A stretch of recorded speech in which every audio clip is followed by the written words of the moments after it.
Hello there, Star Wars fans. Welcome to Flying Casual and All Star Wars podcast. Holly, here at the table, it's our bi-monthly book club. Yes, that is correct. It is. We're still reading here in 2021. Can you believe it? No. Another year of reading Star Wars. Yeah. Well, luckily, I read this book 5 years ago. Our book club book. I read this 5 years ago, Holly, when it first came out. And what I remember at the time, half a decade ago, that it was must-read material before seeing the movie Rogue One. In case anybody missed it, the book that we're discussing I was allowing today, you to reveal the book. Is Catalyst. You're welcome. A Rogue One novel. A Rogue One novel. So, Holly, I do remember this novel came out before Rogue One that was actually released, and it was must-read content, in my opinion, before the movie came out. Probably couldn't tell you much about the story now, 5 years later, but was I right? I mean, is this something that you kind of wish you would have picked up before Rogue One? I don't know that I necessarily wish that I would have picked it up before Rogue One, and part of that might be that the first 5 times I watched Rogue One, I hated it. You did. But I really love it now. But Yeah. I think that there are a few points that the novel drives home that kind of answer a few questions that were in the movie. And Yeah. I think the biggest one for me, I don't know about you guys, but it really explained to me why Krennic hates Lyra so much. Yeah. I never understood that. And I always thought he didn't want to hurt anybody except for Lyra. And I was like, that's very aggressive. So now it all kind of makes sense based on everything that we saw happen in the novel. Yeah. Thank God Lyra had kept crap together this entire time. I mean, she was the rock of the family. But as Holly mentioned, guys, we got our panel here. We got Dugan here. We got Nettie here and Paige here. A nice small book club. Sometimes that's the way to go with book clubs. But, maybe everyone else hates Rogue One too, Holly, and they just didn't want to join. I'm not sure. Well, for the record, I don't hate it now. No, you don't. You actually just needed to finish the movie. I sat you down to watch the movie, and you watch it like, it's not bad. Yeah, I know. I have a big problem with falling asleep when I'm watching movies. I don't know, I'll sit down and watch 12 hours of TV shows and be fine. But when it comes to movies, I'm 20 minutes, I'm out. Could be narcolepsy. We're not sure. Holly probably actually should be driving. But Duke, you finished this book. James Luceno, I think, is one of the best Star Wars authors. Unfortunately, he hasn't been so prevalent in new canon stuff, but some of his older stuff is great too. But what he's been throwing down so far in new canon has been great to me. What did you think of Catalyst? No, so I did not know that this actually got released before the movie. So I wish I did know that. I wish I would have read that. It would have been a obviously great background. In addition to seeing one of my top, I really enjoyed the book as well. Krennic's just so manipulative. He's such a good villain, a great character. But honestly, Galen is just a turd to me sometimes. Yes. He just kind of sucks, and how can you be this blind to all this stuff? I don't know, but yeah, we'll talk about it. But yeah, I enjoyed it. I 100% agree with that, because I used to make jokes about how Galen had his flaws, but at least he really loved his daughter. He's a better dad in the Star Wars galaxy. Yeah. And after I read Catalyst, I was like, Galen, seriously? I am so disappointed. You may have given him too much credit a little too soon, because there's not a lot of great Star Wars dads. No, there's not. But Nettie, how about you? You enjoy this one? Yeah, I definitely enjoyed this one.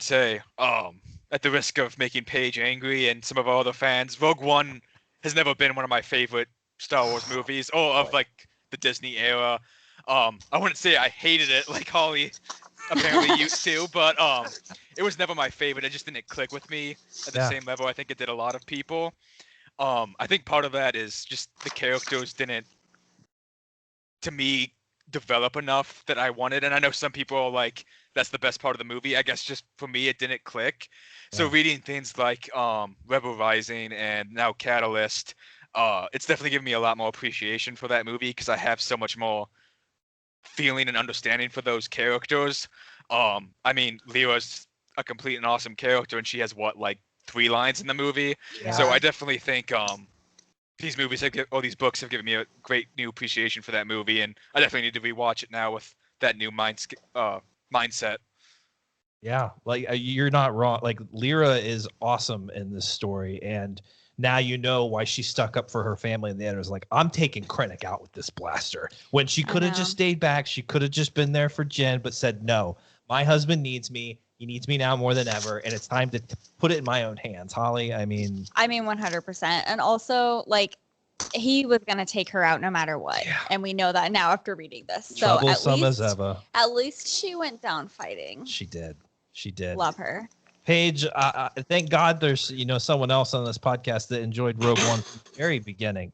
I think Dugan did too as well. But did this add a little flavor to the story as well? Yeah, I didn't read this before seeing Rogue One either, so I got this late in the game. But I also liked getting the backstory on the Ursos because obviously we didn't get enough of them in the movie. Lyra is my favorite part in the entire book because I relate to her a lot because I too am like hard to control, and I can't keep my tongue in my mouth and quiet when I'm around pretentious assholes who are also like in love with my husband. It's fine. And I love how fierce she is and how unafraid she is to speak her mind. And I think that's important to see that kind of female representation in Star Wars. I also like that we see Galen being kind of the easy to trick kind of hapless scientist for once. It's kind of, I mean, it kind of fits Mads Mikkelsen playing the character because he literally had no idea he was even really on a Star Wars set the whole time. So it's fine. I'll stand out in this field of grass. That's cool. Yeah, he had no clue. So, no, I liked it. I liked how petty everything was. It felt completely on par with how the Empire was. I thought everything about it was great and added to the canon. So. Yeah. I think we're going to get to some good juicy stuff. But Holly, I kind of want to start with what Dugan mentioned, because when you watch Rogue One and you see Galen making these sacrifices, right, and you find out he set this trap and this is his way of getting back, and he really hopes his daughter's out there and that she's well, and he loves her so much. I actually, while watching Rogue One in the theater, that moment with Jen watching the hologram, started tearing up and my eyes just started swelling up. And that moment was, to me, it was such a fantastic moment. So going into this book, I'm like, Galen is gonna be a badass. Like, we're gonna find out a little more about what he's been up to. But boy, I felt a little let down. But then you have Lyra really kind of shining in this book, with also some great Tarkin and Krennic bullshitting, which we'll get to in a little bit. But Dugan, let's talk a little more about that. Were you a little shocked too to find out that maybe Galen wasn't the best guy? Yeah. Well, no, actually, that's interesting that you said about when Lyra shot Galen or went to go shoot Galen, because when we had book club in April, honestly, I went like a 180 because I used to think like, why the hell didn't you just get out of there? Why didn't you leave? But there is so much more backstory to it, and realizing that there is no leaving. Like you have to either kill him or or what happened. Exactly.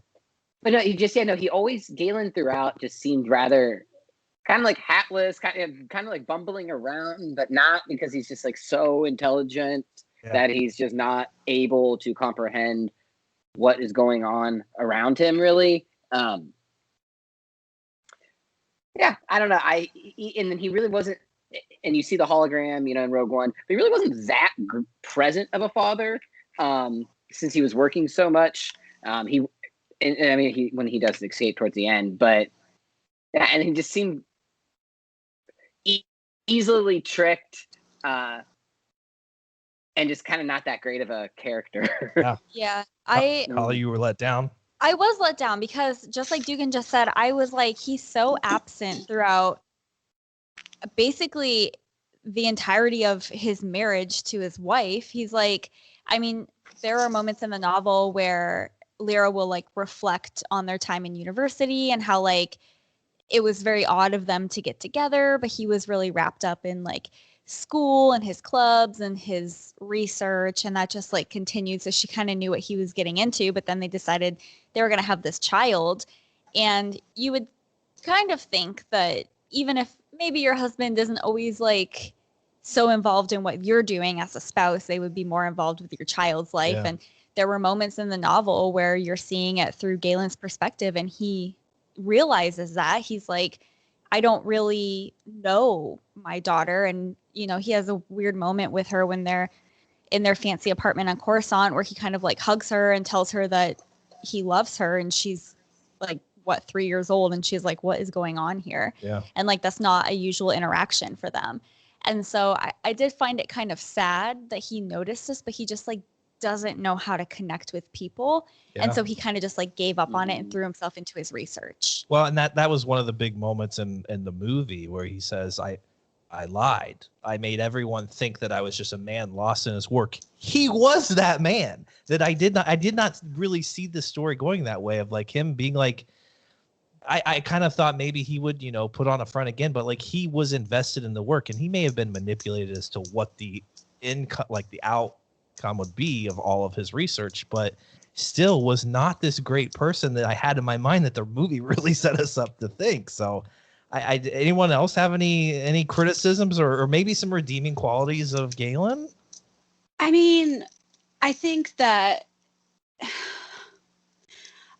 he's so smart that he's not used to normal human interactions, which is not an excuse. But I also think that Krennic is so good at. I was literally watching the Jam earlier today, so I'm so sorry. But like just the whole manipulative mindset where he can pick apart those specific things in a person to get them to be instantly loyal to them, and that's the only thing that matters. Yeah.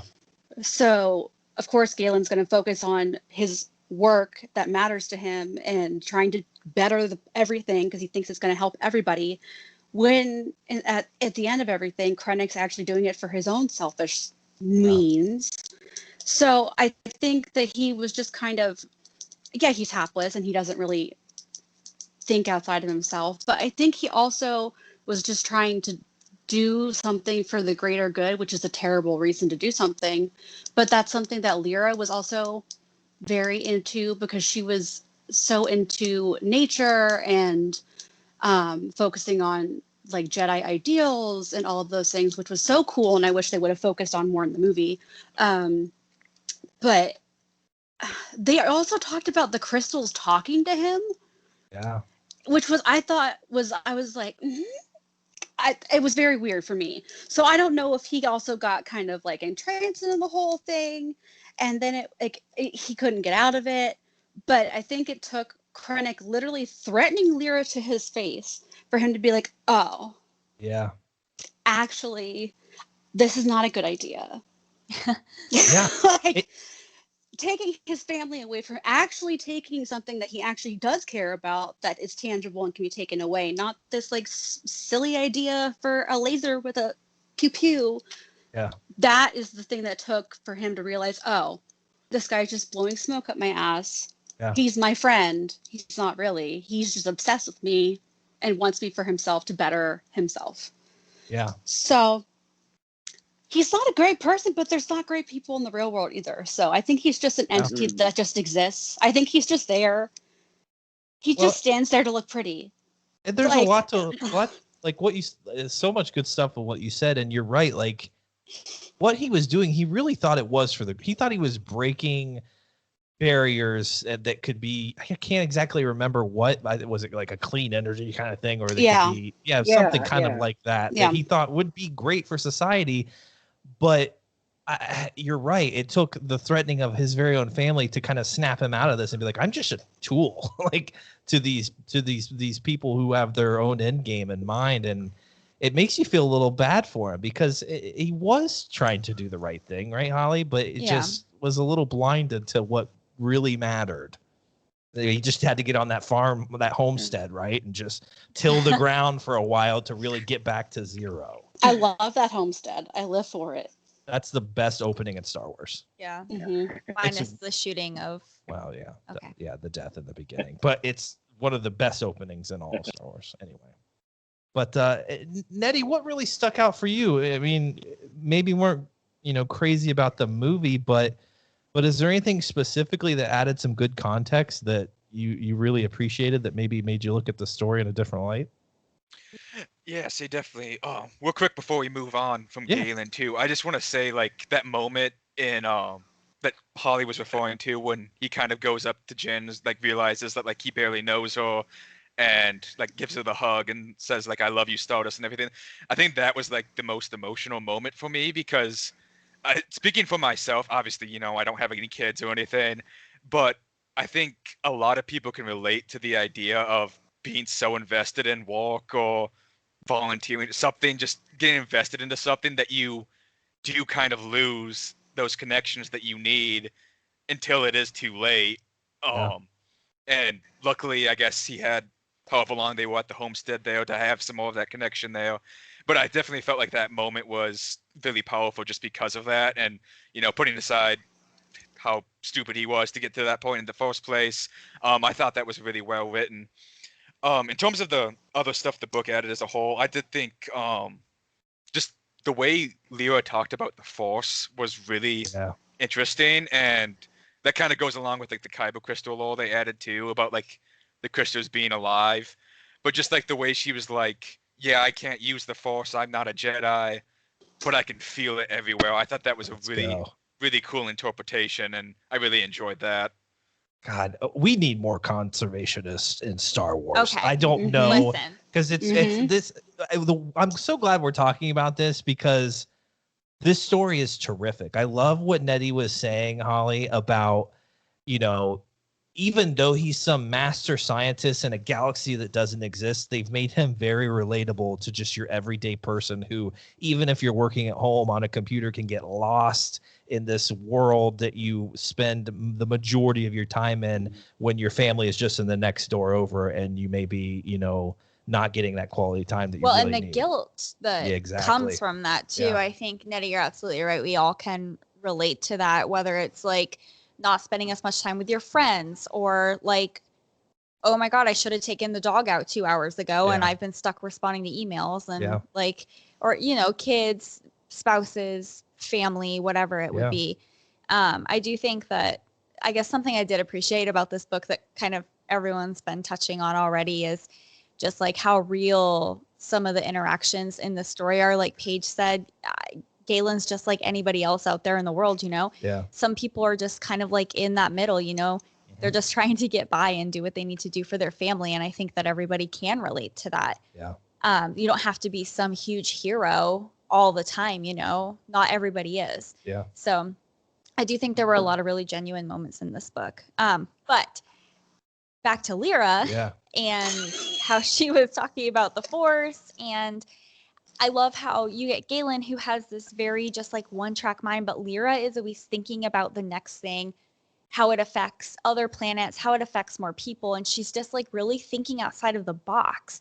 And also I remember when I got to, when Krennic sends her on her research mission and her friend or colleague are taking all these notes about like the different planets, the legacy planets that are supposed to be protected and how they're not, that got me worked up because that's how I feel about everything that's been going on with like all the different pipelines and drilling in the Arctic and things like that. We're supposed to protect these places and people tell you that they are protected, but they're not. Yeah. And I just remember putting the book down and looking at Michael and being like, I didn't know that Lyra was such an environmentalist. Yeah. And I loved that. And credit to the writers of the Rogue One movie who throw in this little nugget. In the few seconds that you have with Lyra, she's there to protect her family. There's bad blood between Krennic. That's obvious. But to throw a moment of her giving her daughter a kyber crystal necklace and saying, trust the Force. My mind was blown. And then she dies. I'm like, what the hell does she have to do with the Force? I need more of that. Props to those writers for throwing that little nugget in there and and James Luceno picking that up and running with it. I loved it. So they were originally going to make her, because I have like all of like the art books and I have like the visual guides and all. I was going through the Rogue One last night. They were originally going to make her actually a Jedi. And they thought it would be better to have her be just a regular person and show how regular people in the Star Wars universe can relate to the Force, which I thought was a way better move. So I think that was way more interesting than having, and that's why I like Rogue One so much, because it's regular people instead of, as much as I love the Jedi. it gets pretty annoying with everyone having the Force and like a laser sword, and it's interesting to see how religion is in a completely different space situation. Yeah, for sure. 100%. Also, I guess that like something that I think about a lot is I think that there was going to be an alternate ending to Rogue One where Jen and Cassian didn't die. Yeah, Sure was. And there's footage. Yeah. Well, so it kind of makes me just like wonder how much Lyra was right about like the capability, or I guess Lyra and Galen both, about the capabilities of like what the kyber crystals are able to do with the people that they connect to, and how they may or may not like protect people. I don't know. I just feel like we kind of talked a little bit earlier about how Galen was like hearing the kyber crystals talking to him, and it kind of made me feel like at first like he's like literally going crazy. Like his work is driving him to insanity. But then like we don't know that much about how kyber crystals respond to people that are respecting them who aren't Jedi. Yeah. So it just kind of made me wonder, like, I don't know, maybe it's just me. Maybe there's a chance that I know that they're truly dead. But like just like what if? Just what if? That's the first thing I thought after walking out of the theater. I said, because I knew a little bit of the history of the kyber crystals, I said they tend to protect themselves. And those maybe that are utilizing them, and I'm like, she had the necklace on, her and Cassian are hugging, it formed a protective shield around them, and they both survived the blast. I tend to think that that's canon, at least in my headspace, rent free. That's how the kids are saying it. It's living rent free. Exactly. So it's been for 5 years now, so it's still there. I still have no reason to believe that they're not bringing them back. So that's just there. Anything else about Lyra? Because she really did stick out in the story. Guys, there's tons of stuff about I Lyra. could talk about Lyra for 5 hours. Well, what else you got? Anything else specifically? I mean, I don't know. I like how, I think her and Galen being together is so interesting because she wants to just call people out all the time, but then she's with this person who's so reserved and so afraid of calling out authority. And in that last scene, I was like frustrated because I had already read it, and I was like, why aren't you calling him out more? And then I realized, oh, that's right, because like they're like trying to get away without him tipping him off. But I was like, you could call him out a lot more. I think it's fair. You can be like, you literally threatened me and my child outside. Like, it's a thing. You threatened me, and then like I had to leave. Like, that's a thing you did. I would have called him out so hard. Like, I would have written down every single thing that little skunk did, and I would have had a list. Like, I feel like she could have popped off so much more, and she has so much patience. I just don't understand how that's possible and how they stayed together that long, because exactly. Then he said that, then he said something about her being a mom, and I was like criticizing her for being a mother and stepping back and all this stuff, and Galen being the person who was bringing in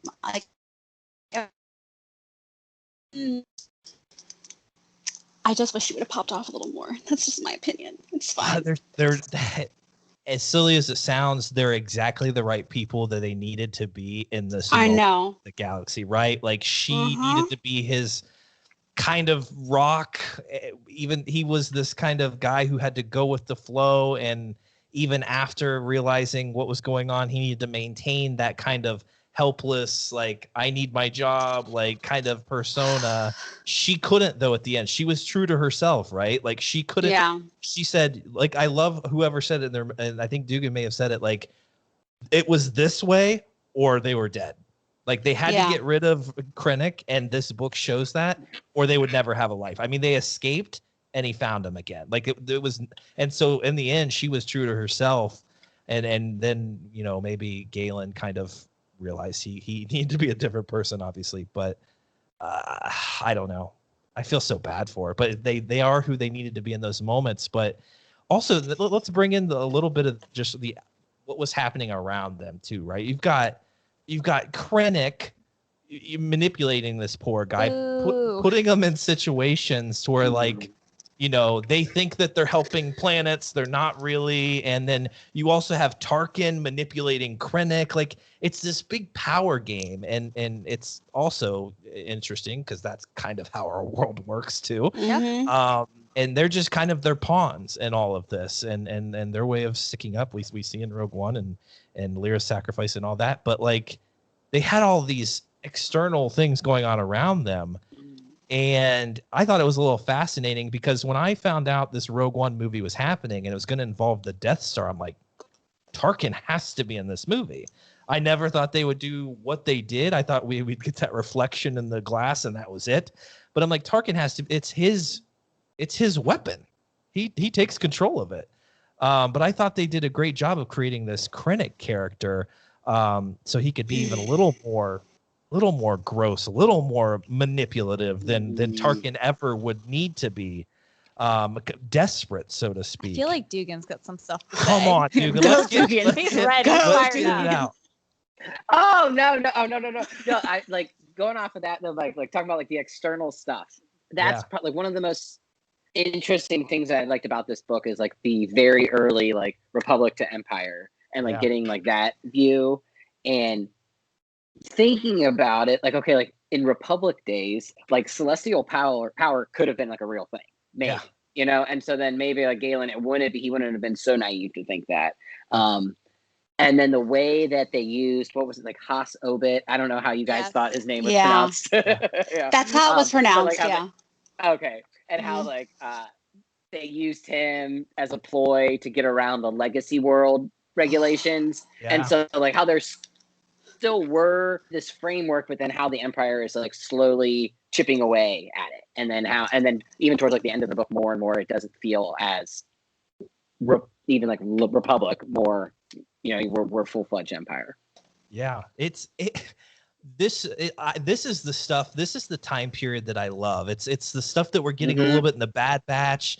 We've got this Cassian Andor show coming up, and I'm just like, give me everything that's happening in Catalyst on film. I want to see it. I want a Catalyst show so bad. Right? And I think they could do that in a lot of this Andor stuff and kind of show both sides of what's going on, the manipulation going and the sacrifice that Cassian and friends are making. But Nettie, did this add some context that you think this world, maybe not world building, but the extra context and contents that we're going to get for this time period, did that do a satisfying job? Yeah, I definitely think it did a really good job with all of that. I was like, I don't know why I didn't expect it, but I didn't expect it to start like at the beginning of the Clone Wars. Like that. I mean, it makes sense, and like they set it up beautifully. Because I mean, you know, you see in Attack of the Clones, you see Poggle the Lesser give like Dooku the plans. And then I think in Revenge of the Sith, you see Palpatine looking at the plans at some point. I might be wrong on that. So like, you know that the Republic has them kind of because of that, but I never put together that like the Death Star was started to be built under the Republic. So that was fascinating to me. And then I also really liked, you kind of got to see too the Clone Wars from like a civilian perspective. And we get that a little bit in like the Clone Wars, but usually it's, hey, the war came to the planet, you got to fight, and not kind of just this is going off out in the galaxy, this is like the privileged area while this is fighting going on. So that was kind of interesting to me to kind of see that additional side of things. And then again, seeing some of that transition into the Empire, like you were saying, was definitely really, really well done in my opinion. Absolutely. And Nettie, I don't mean to be a creep here, but I did see on my news feed today you quoting a part of the book. What was it that stuck out to you about that? Yeah, that was more me being a nerd because I studied math a little bit in undergrad, and that quote just resonated with me because a lot of that quote is basically talking about how like mathematics is like the fabric of reality, and like it's basically just our understanding of it, and that's kind of how I view it. I had a teacher, I went to a Catholic high school, so religion classes and everything, but I had a math teacher there that she made a comment once that was, God speaks math, and that quote really stuck with me. And that the passage in the book kind of resonated with me on that and brought that feeling back. So that's kind of why I quoted it. And I just thought it was a really, really cool way to look at things. That's freaking awesome. See, Holly, do you think if we were in a galaxy a long, long time ago, we could have replaced Galen or so with Nettie here, and he would have been that genius that's breaking barriers? And is that what would have happened? I think the only difference that I would see is that I think that Nettie would be a little more perceptive. He is such a better heart, too. He's such a better guy. I'll tell you, I got the Gold. social ineptitude of Galen down. I got that part down. I'm not sure about the mathematics yet, but You know, I disagree. I was just telling my family that earlier. We were trying to make plans to go home and see my family, and I told my aunt, I was like, "Don't worry, we've literally been hermits ever since Seriously. the pandemic started, and now things are opening back up, and I feel like I'm just like holing myself into my house." Mhm. So Yeah. I don't know that my social skills are all there anymore. Yeah, that's okay. Paige, how about for you? Like outside of Galen and Lyra, what about this time period? Is there some good stuff that you took away that you were like Nettie? I was the same way. I was like, I didn't think this was that far of a prequel back in time. I thought we were gonna get a little more of kind of like the Rebel Rising feel that we got. But anything you pulled out of here that really stuck with you? I mean, I liked that it showed that it was just as messy as the regular Republic wasn't this like ideal situation that Palpatine claims it was. Yeah. I mean, it showed that they have no clue what they're doing. I like that. I mean, I really like, as much as I hate not Tarkin, Krennic, I liked that it showed that these people are so power hungry and crazy that they're just able to assume all of this status in the power vacuum. Because at the beginning he was like, I'm going to move up all of these rows. And then, I mean, he's not necessarily qualified to do that because he like literally worked on the building, but then he does it. Yeah. Literally by manipulating people. Absolutely.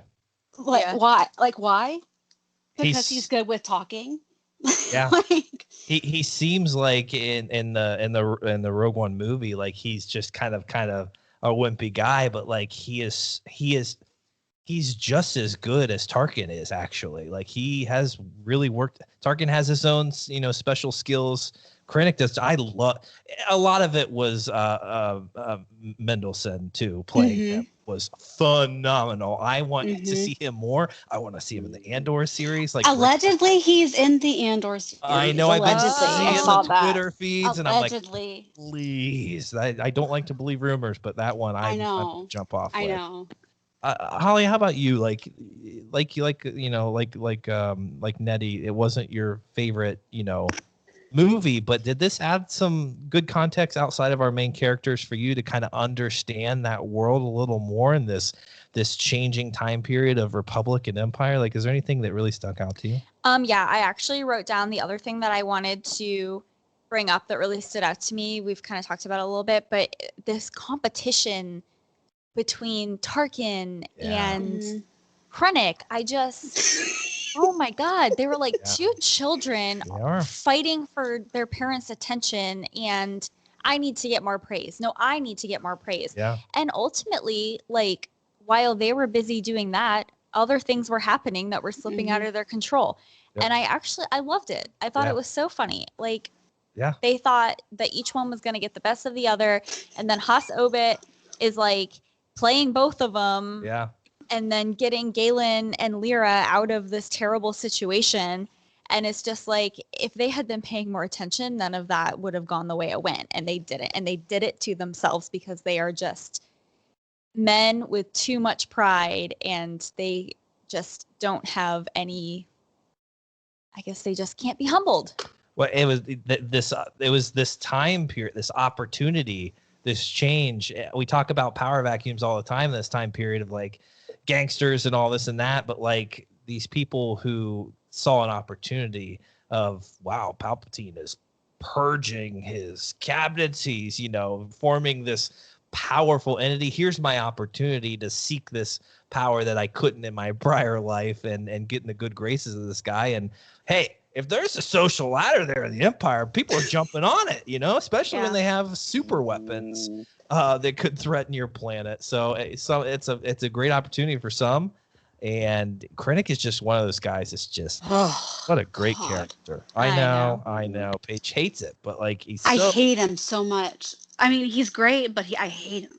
I hate him so much. He's not a good guy. He's a great villain, though. He's so annoying. Oh yeah. God, he's so annoying. Holly, what else? I wanted to touch base with Andy. Andy, I know you got to jump out of here in a couple of minutes, so I just wanted to see if there was anything else that you had written down that you wanted to touch on. I wanted to make sure we got all your points just in case. No, I think you did one actually. So I'll throw in a little other things. Right now, I've been reading the canon Thrawn books, and right now I'm on Thrawn Treason, and that has Krennic in it. And then just to show, like, talking about the competition going on at the time. And then, so then not only do you have Krennic and Tarkin, but then you really also have Thrawn and his TIE fighter project going on, and everyone is all vying for it. And then you just honestly, and just how removed the Emperor is from everything, but then how much he controls everything. So yeah, he doesn't care. He's just like, whatever, I'll be over here. Yeah. Well, and then like he just puts the people in place to do like with Krennic. He's just like the perfect villain. He just does exactly what needs to be done. I absolutely agree with that. It's all of these villains with their egos too big and then just wanting to have all the control. So pitting everybody else against each other for your attention. Just to get like the project manager title. Yeah. I don't know. I guess that's that's true to life, I guess. I also love the lack of Darth Vader here. I felt like, everyone, they want to throw Vader in everything. They threw him in Rogue One. He had nothing to do with the Death Star. Like, he had nothing to do with it. Like, he didn't even know what we see in Vader comics. He had no idea that this thing was even going. It was something the Palpatine was keeping kind of hidden from him. So I love that they stayed true to that. And they're not just throwing him in for the sake of Vader's and everything. I love that we're showing that there's other powerful people out there. Yeah, I think they alluded to him once or twice as and he didn't care or something. He was like, I don't care about this or something. Yeah. And somebody brought it up to him as like Palpatine's new, I don't know, mysterious person or something. And I think you are led to assume it's Darth Vader, but they never actually say it. Absolutely. I mean, and that stays true to A New Hope. He's just like, this little toy of yours pales in comparison to the Force. Right. I didn't get the quote there exactly. That was good though. But yeah, anything else, Duke? And we can let you go if you need to head out. Anything else? No, that's great. No, that's perfect timing. All right. I'll see you guys here soon. You're the best, Dugan. Bye. May the Force be with you. And you as well, my friend. So, Holly, this is a good book, right? Like, we did not waste our time on this one. So I'm not going to lie to you guys. When I first started reading this, I think I read 5 pages and I put it down and Mike was like, are you done reading? And I was like, mind you, that's a legitimate question after 5 minutes of reading, because that's how quick Holly reads books. Well, and I just I told him, I said, I think I might have made a mistake picking this book. Yeah. I just that sounds terrible. This is a Star Wars podcast. Yeah. We all love Star Wars here. I picked the books for the book club. Yeah. I picked this one. I realized that I have really switched the order of all the Rogue One books that we were reading, but I didn't think we'd be reading this many Rogue One books in a row, but I'm glad that we are. It's great call. I just had such a hard time getting into this book because everything was just so technical in the beginning, and I was like, I don't have any interest in this. What did I get myself into? But then Michael was like, why don't you just give it some more chapters? I think that you'll really like it. I remember really liking this book. And so then I started to really get into it. Well, because when Holly told me after reading 5 pages that she really wasn't feeling this one, I just had a flashback to 5 years ago on the Rebel Watch podcast of me gushing over this novel right before the premiere and saying, you must read it. It's amazing. And then being like, was I mistaken? Was I naive half a decade ago?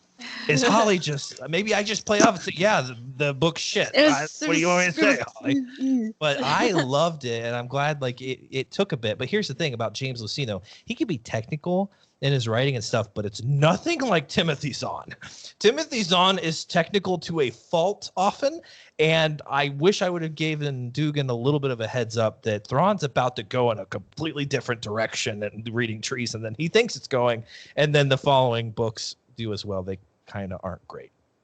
which I hate saying that because I love Savage. Timothy Zahn, and I know that's like exactly it's like sacrilege. Like it's just like you're damning Christ to hell. Okay, No, go for it. I love it. I love But for the drama. It's just like I don't know. These last books have not been great. Like I think we've tapped out Thrawn. At least Timothy Zahn maybe has. Okay. But anyway. Thank you. Thank so you. Thank you. I have a question. Sorry, Holly. I think. Okay, so this is the first and only James Luceno book that I've ever read. Okay. I think that in the Facebook group, Nettie posed a question that was something along the lines of, Nettie, you can correct me if I'm getting this wrong. If you could pick any author to write a Star Wars book, who would it be and why? Mm-hmm. And I think you had James Luceno writing another fantasy novel in your mind. What was that? Yeah, so the I think the only two books of Luceno's I've read are this and then the Legends Plagueis book. And I'm gonna agree with Michael. Luceno, like I really enjoy his writing, but he does get really like technical and wordy at times, and it can be hard to stay invested with that. I think if you can get past that, he's a really, really good author. What I had pitched in that was kind of sticking with that Plagueis idea. I think he could do a really good job with Snoke. Yeah. Because like both this novel and that Plagueis novel take place basically around events that we know, the movies. They tie into that so beautifully. Like slight spoilers for the Plagueis novel, but there's like a moment, if you remember in Phantom Menace, there's a scene with Palpatine and Darth Maul on Coruscant. It's like when he's sending Maul to Tatooine, and they're just having a conversation. It's like the only time Maul speaks, and like in the novel, Plagueis is like watching that scene, and like it actually like has meaning to like the story, and just the way he weaves that in, I think is really well done, and I think he could do that really well with Snoke, and show how he can manipulate Ben. Again, going to how he wrote Krennic. Krennic's a master manipulator, and I know we know Snoke now is basically either Palpatine or like a vessel for Palpatine, whatever he actually is, and Palpatine's a manipulator too. So just showing that manipulation of Ben, I think he could do a really good job with that. And the way I see Force Awakens when Leia's talking with Han, it sounds like they know who Snoke is outside of just the leader of this enemy organization. And then in that Kylo Ren comic, they referenced that like Luke and Snoke had interactions. So I just when they want to flesh out Snoke more, I think he would be the perfect author to be able to kind of weave that all together. Eddie, 1,000%. Because you are so right. Catalyst is another great example. He does do a great job of adding good context to existing canon material like the movies, and which is not easy to do. Weaving in moments within moments of the movie, and it matters and it works. And you're right, because one of my favorite parts of the Plagueis novel is the end where Palpatine is essentially torturing him to death and enjoying every aspect of it. That dialogue, I freaking love it. And it blends right into what you would expect with Snoke and the manipulation of Ben. It could be beautiful. I actually think James Luceno could write television, but maybe that's just... I think he could write a really good Ben Solo novel too, because I think he's really good at human interaction. I really do. I think it's really good. Absolutely. Yeah. Absolutely. I don't say this very often about male writers, but I really like the way that he wrote Lyra in this book. And I think that he could do a really good job with writing not only just like human relations, but like the women in Star Wars and their relations to other characters and the other men in Star Wars, because I feel like that's something that's kind of a little bit superficial in the movies. Yeah. And I think that he could really flesh out some of those other things that are going on like behind the scenes, which would be good. Because Michael, you're right. Something that I really appreciated in this novel that James Luceno did is he gave you more of that context for Rogue One, but it wasn't like in your face. Yeah. He took his time building these details and writing them very delicately into dialogue and into, little scenes here and there that you would remember. Mm-hmm. And then it kind of accumulates throughout the novel. Yeah. It's not like, there's not like one line where he's just like, Krennic and Lyra had a terrible relationship and hated each other so much. Yeah. Like he builds it from start to end, and it really like you feel everything as you're reading it, and it just like escalates, and it makes sense. Like it isn't just him just for the sake of filling in time before Rogue One. It's like it makes sense, even though from the start, like some of you guys said, was not expecting to start where we did, but I'm like, it makes so much sense for where we are in Rogue One, like to go back this far and see the manipulation from day one, even with the Republic. I thought that was amazing. So or James Luceno, please. Yeah. He wrote the Tarkin novel, which could be another interesting read for the book club. Yeah, I think we could read that. I think that would be a really good Or read. we could read the Rogue One novelization just to finish out the time period. But anyway. I'm just saying, if you want full context of Rogue One, I'm not being, not a bad idea. Since we're here, we might as well finish. If you guys aren't messed me up, it's good. It's really good. I'm not being biased, but it's really good. Fair. If you guys aren't Rogue One out. I like to Rogued One. Rogued One out. That was good. Okay. That sounds dirty. Yeah. Okay. Also James Luceno, thank you. Also James Luceno wrote an ebook called Darth Maul Saboteur. So I never read that. Is that like a canon book, or is that like not anymore? Oh. I think they also in the books will include even the legends. Any Star Wars contributions they've had, they'll list them. Oh. But I don't think that one is. Well, because I'm gonna wait it. for Nettie to fact check you. It sounds kind of saucy to be honest. Is right now. I know. But it does.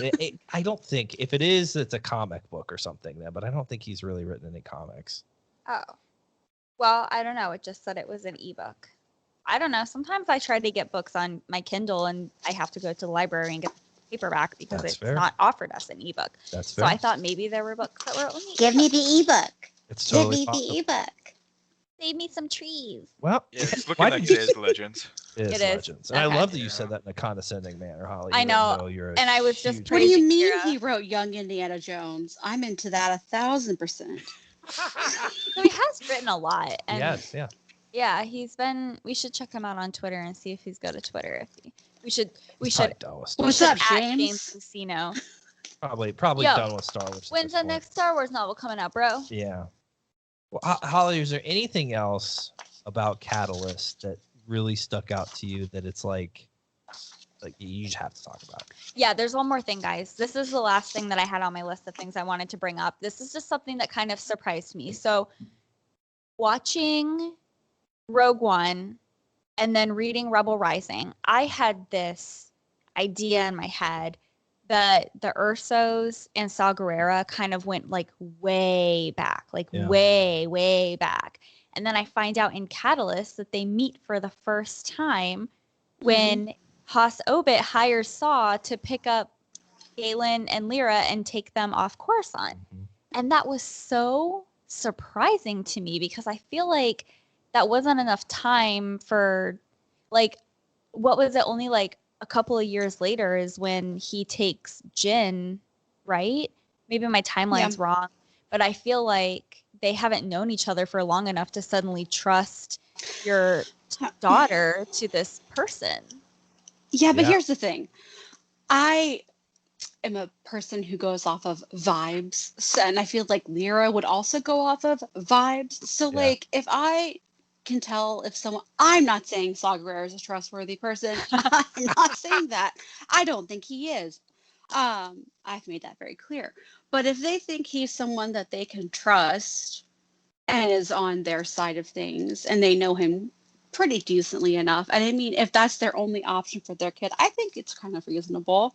I mean, at least if they're like in a dangerous situation and they saw, I mean, look, the Hooper space thing with Jyn and Saw was pretty cute. I did write that down. It was really cute. So, I mean, if they got the vibe that he was a good person and he would be able to somewhat take care of their child in a satisfactory manner, I mean, albeit he does not. I think it's kind of plausible. It's not a normal situation. That's true. Exactly. And that's what I told Holly. Like, in this situation, they don't have many people they can trust. Who are you going to give it to, Krennic? Yeah. Going to Krennic? Give it to Give her to Haas. Can you imagine, though? I love Haas Obit.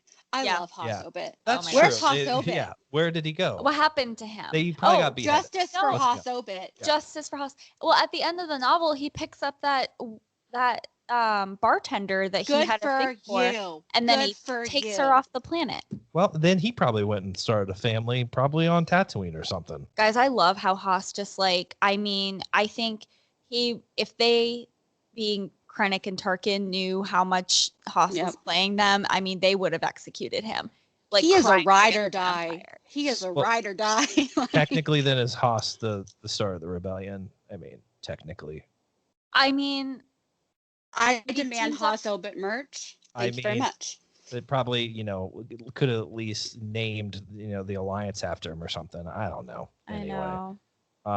Yeah. So yeah, I don't know. Nettie, did that trouble you at all? I kind of thought that, they really didn't have many choices at that time. And yeah, if Saul shows up with boar gullet and he's kind of in that crazy state, then you're like, oh, I don't think you're going to raise our kid. Crazy. Yeah, I think that's different. But maybe, he was different then. Yeah, see, I don't know if it was a concern so much as it surprised me that he wasn't in the novel more. Yeah. Just because, like Holly said, it kind like they'll call him right away in the movie. Yeah. So I did kind of assume that they had known him for a while more so. Good point. But I mean, at this point too, so I forget exactly the timeline here, but this is probably like a year or two after Order 66, after the Empire. So I don't think Saw's gone quite as crazy yet. Yeah. So he's probably a lot more stable, and they can see that. And I do think that the scene with him and Jen was a really good scene to kind of show that connection they have a little bit to start with. Exactly. That being said, too, like, I do think it's kind of surprises me that like Saw's like, yeah, call me if the Empire shows up and you need help, because Saw is kind of the, if this is a lost cause, get out kind of guy. Like you see that in Fallen Order, like he just leaves Kashyyyk, they're losing the fight, and like Tolfor's like, yo, bro, what the fuck, and so that kind of surprises me, but again, this is a different Saw too, because I think Fallen Order even's like 5 years. That period of time could have been enough that Saw kind of got more cynical. So it's definitely an interesting situation. It's something I think could have been fleshed out a little bit more, but I don't think it's anything too horribly problematic necessarily. That's true. Something changed between Fallen Order and the Bad Batch with Saul, because the Bad Batch shows up to execute him. Unreliable character. Wow, he's gone through stuff. But when the Bad Batch shows up to execute him, he just kind of turns. He's like, deuces, like, you ain't gonna kill me. Like, I'm out. I dare you. Then, I think is pretty much later That's on, news to me. I had no clue that happened. Oh, catch up. jeez. I can't. literally don't care. Paige I don't knows care. I I'm can't only gonna keep watch. I'm that only gonna watch the most recent episode, so I don't even care. Oh, jeez. You can't hurt me. I'm already dead inside. You can't hurt getting me. pretty good, Paige. You're missing out. Nettie, I'm not. Is there something there? Yeah, I was just gonna touch on something there, and this is more spoilers for Bad Batch. Sorry, Paige. That's okay, Nettie. Let's go. I'm already dead inside. You can't hurt me. She said. But something to keep in mind with that too is, they're on. I think they're on Onderon, right? Saw's homeworld when they meet, and Saw lets the Bad Batch go, and then like he takes off, but then Crosshair's coming back, and he just wiped out like all those civilians he was helping. Yeah, I can see if Saw figures that out. Like, that's going to destroy his trust, because he's like, if he finds out it was a Bad Batch member, and maybe he thinks it's all the Bad Batch, just they were just in dark armor. And even if he doesn't blame them, and like that destroys his trust, that's emotionally damaging. And the man's already lost his sister and everything else that he goes through. So I thought that was kind of actually like a subtle way to kind of drive more into his character there too. That's a great point. Oh, dude. Yeah. What if he's like, he blames the Bad Batch, for that. And it's like, I gave you a chance and I will never do that again. And so forms this kind of partisan hardcore. We don't give second chances. We put a grenade in your hand and we don't, there's no question. Like poor clones. Well, Yeah. Hey, everybody here. Calm down. Can we talk about the thing they said about clones in this book? Where is it?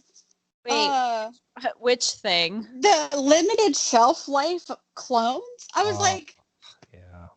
That I- wasn't very nice. Yeah. Well, and Poor but folks. also like at the same time, we know that they want to work on phasing out the clones and bringing in real people, like actual real soldiers instead of having these clones. So I feel like, I mean, they hate the clones and then they don't want them around any longer. Makes me sad. Makes me sad. I know. Makes me I sad. know. That's just why Paige can't watch the Bad Batch. Then I'm only here for one person. Too much trauma for her. I'm only I'm here gonna for say- one person. Wrecker.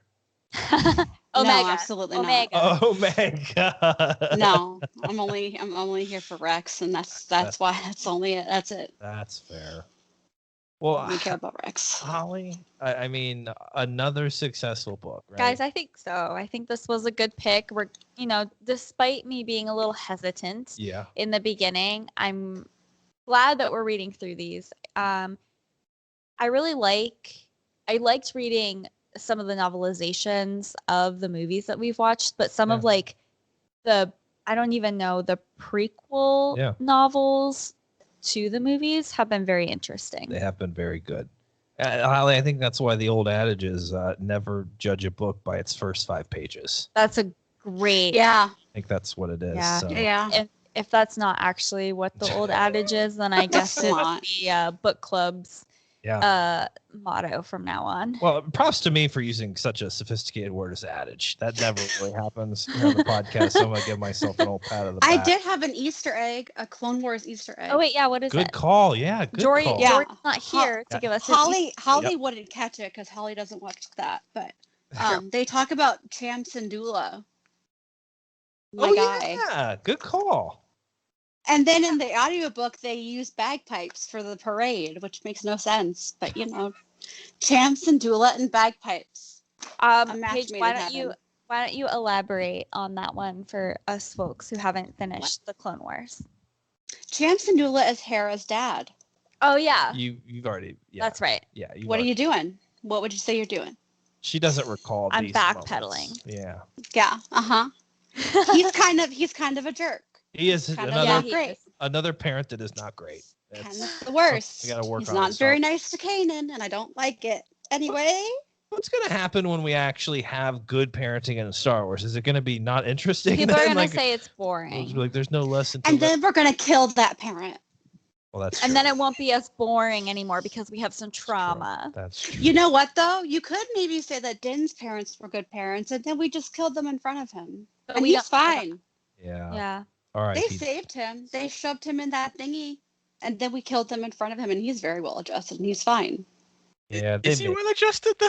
I was I mean, gonna he's, say, he's kind of in a he's- cult. He's True. doing He's He's a great amazing. guy, but He's doing the best and the most. okay, I'll give you that one. Although, Nettie, He's I guess still you wearing could, his armor, quite literally. Well, I guess you He could took argue his hat off.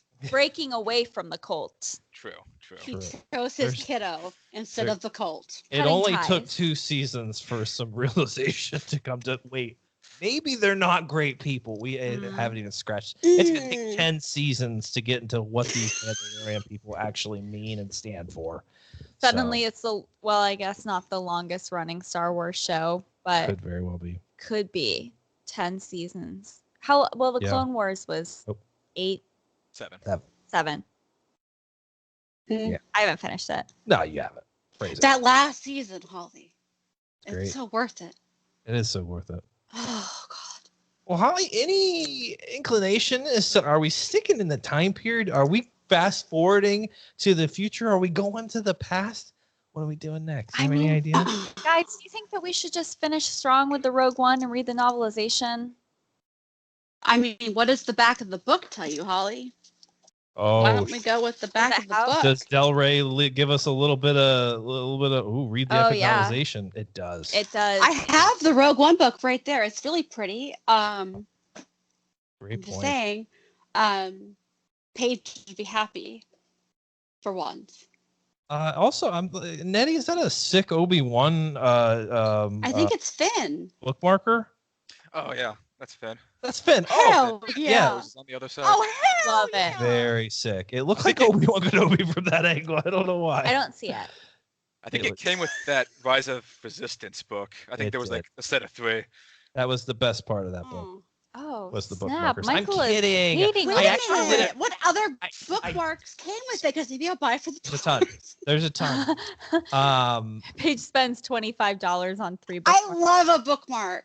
That might be a Love book that we that. actually don't get into for a while. I didn't even finish it because I was just like, It was all right. Oh, Just- sad. so maybe we won't. You jump might in- like it more than I did. There's some good things in there, but I had some Sad. issues with it. Yeah. So are we staying in Okay, the time period? Holly? So the next book we'll do the Rogue One novelization, and then after that we'll jump to a different time period, Ooh, saucy. and then we'll Okay. start mixing it up. But I now like I it. feel invested. Yeah. I mean, I know what happens. Everybody's gonna cry about a Or is robot. the I novel can't different wait. and they leave us in suspense? Maybe they get picked up Maybe. right before the. Yeah. Maybe. I'm so excited. Well, Holly, another successful book club. Guys, I have to agree. It was epic, guys. I love these guys. I love their input because just every time Holly talking about these books adds more insight, different people's perspective. I read this thing 5 years ago, didn't recall half the story, but the juices get to flowing and all this perspective comes in. Here and he it's is. just like reading it all over again. And I freaking love it, which is why, guys, we're not just sticking with the new releases. I know a lot of people are doing that. And that's fine, but it's like there's a lot of books that haven't been discussed in a long time, or like most of our panel here hadn't read any of these. And I think it's good to go back and read some of this older stuff. Yeah. It makes for good conversation. And also, like, the TV shows are taking us back to this timeline Exactly. anyway. So it's, Exactly. I don't know. Yeah. It just feels very in tune with everything else going on It's right now. as if you are part of the Lucasfilm development team, Holly, and we're going, in the same timeline as Lucasfilm's going. I mean, listen, I wasn't going to tell you guys. But... Well, I did find out that Walton is actually the middle name Oh, yeah. of George Lucas. Michael which- didn't know What? that. So there Yeah, could be some what? relation there. We're So- not sure. My last name is Walton. Yeah. George Lucas is Yep. George Walton Lucas Jr. Yeah. And then as I found out, Galen Ursa's dad is Galen Walton Urso. Yeah. So Okay, well, He's- maybe get on that. Yeah. that's what Michael said. He said, so any relation? I was like, probably. Either to the Waltons that own, Sam's Club and Walmart, or Lucasfilm or something. I don't know. There's some money there, and I will find it. Great Grandpa Sam. Great Grandpa Sam and George, just a classic American family. He owns That the is club. Walton. Yeah. Well, guys, I hope you guys enjoyed this. Callous and oldie, but a goodie. One of those kind of newer age kind of canon books that came out a while back, but still worth going back and reading. James Luceno, always a great storyteller. I've enjoyed most of his work that I've read, but maybe we'll get back to him at some point. He's got another Tarkin book out there that I recall being pretty interesting too. Always down for some good Tarkin. Kind of an interesting same time period ish, kind of. But it sounds like we're going to be reading Rogue One next time. So read up. You've got 2 months to do so. And I can't thank our panel enough here. They've been fantastic. Nettie, Dugan, and Paige. And hopefully next time people are starting to get out of the pandemic phase, Holly. They're actually doing things with their time now. I and know. not just sitting at home. So we've got a lot of our patrons that are invested and doing other things. It's like they have buying homes, lives and now I and know. I kids. feel personally attacked. I do too. How do you think fine. we feel? I do too. Yeah, we still don't have a life, but that's why we Whatever. decide That's about stuff. fine. That's we escape to that galaxy far, far away, We've got time. and we love it every time you guys join us. So hopefully you will next time read Rogue One. Holly, any final words, some wisdom maybe that was bestowed on us in this discussion? An adage, so to speak. I don't have an adage. Nothing. That's okay. Sorry, guys. I'm fresh out of adages. She's tapped out of adages, as am I. But guys, for everyone here, I hope you enjoyed this episode, and we'll stay tuned for our next book club in 2 months. Get to reading. Stay safe out there, and may the Force be with you.